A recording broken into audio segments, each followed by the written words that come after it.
Scientists in Tasmania are fitting thousands of honeybees with tiny sensors as part of a research project that's said to be a world first.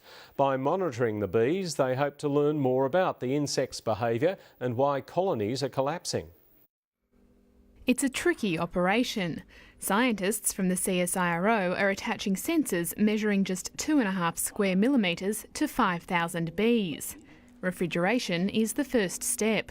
So bees are very sensitive to heat, so we bring them to the lab, we chill them down, then we attach the sensors while they're sleeping. Researchers say the 5 milligram sensors are unlikely to annoy the bees, who are used to transporting nectar and pollen. So this is just like carrying a little backpack.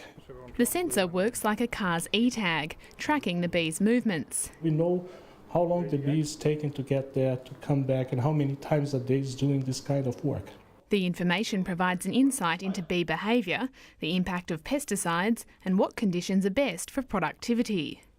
The work by the CSIRO and the University of Tasmania could have big impacts for industries which rely on bee pollination. For the first time we'll actually know where they do go, because in the past we see a white box and then we see bees entering and leaving, but what they do in the meantime we've no idea. At the moment we're going by a guesstimation of what we need in number of hives per hectare and where to place them in a crop. It's also hoped the work will provide more information about what's driving colony collapse disorder, a condition decimating honeybee populations overseas. And if you think this is tiny, think again. The next step is to develop even smaller sensors, 1 square millimetre. Researchers hope they'll be able to attach them to fruit flies and eventually mosquitoes. Coulter, ABC News, Hobart.